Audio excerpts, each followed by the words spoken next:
কর্মচারীর সন্তানরা রয়েছেন, আমরা তাদের নিরাপত্তা চাই।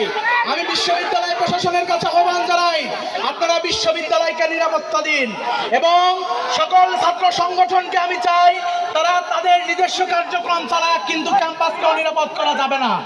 ক্যাম্পাসকেও নিরাপদ না করে তারা তাদের কার্যক্রম পরিচালনা করুক।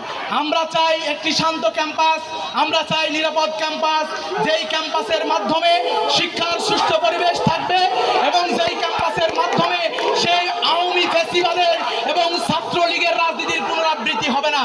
আমরা উদারত আহ্বান রাখতে চাই প্রত্যেকটি ছাত্র সংগঠনের প্রতি, উদারত আহ্বান রাখতে চাই প্রত্যেকটি ক্রিয়াশীল সংগঠনের প্রতি, উদারত আহ্বান রাখতে চাই বিশ্ববিদ্যালয়ের সম্মানিত ভিসি মহোদয়ের প্রতি এবং বিশ্ববিদ্যালয়ের প্রশাসনকে সতর্ক থেকে প্রত্যেকটি ছাত্র সংগঠনকে দায়িত্বশীল আচরণ করে আমাদের এই ক্যাম্পাস জন্য শিক্ষা সুষ্ঠু পরিবেশ হয়।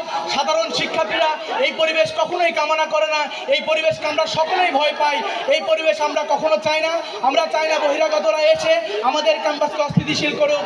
সবাইকে শান্ত থেকে দায়িত্বশীল ভূমিকা রাখার জন্য উদারত আহ্বান রাখছি। আসসালামু আলাইকুম ওয়া রাহমাতুল্লাহি ওয়া বারাকাতুহু।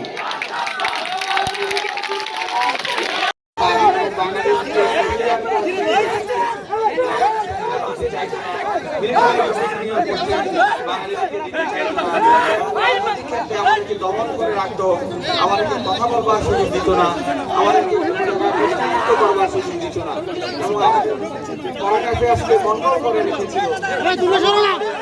আয়ের সিংহভাগকে তৎকালীন পশ্চিম পাকিস্তানে ট্রান্সফার করে নিয়ে যেত। আজকে চট্টগ্রাম বিশ্ববিদ্যালয় প্রশাসনের পক্ষ থেকে একটি বিজয় র্যালির আয়োজন ছিল এবং বিজয় র্যালি পরবর্তী তাদের যে আলোচনা সভা ছিল, বিজয় র্যালি যখন তারা শুরু করেছে আমরা দেখতে পেয়েছি ছাত্রদল এবং কিছু বাম সংগঠনের নেতাকর্মী এক পাশে দাঁড়িয়ে এমনভাবে উস্কানিমূলক স্লোগান দিচ্ছিল যেটার মাধ্যমে তারা চাচ্ছিল মূলত এই র্যালিটা পণ্ড করার জন্য। এবং এই র্যালি যখন ক্রস করে এই আলোচনা সভা পর্যন্ত চলে এসেছে, আলোচনা সভা শুরু হয়েছে, এখানেও আমরা দেখেছি তারা বহিরাগত এবং এখানের যারা ক্যাম্পাসের বিগত দিনে ছাত্রলীগ করতো এমন উগ্র সন্ত্রাসীদেরকে এনে তারা এখানে সেপুটেজ করার চেষ্টা করেছে, তারা এই আলোচনা সভাও পণ্ড করার চেষ্টা করেছে।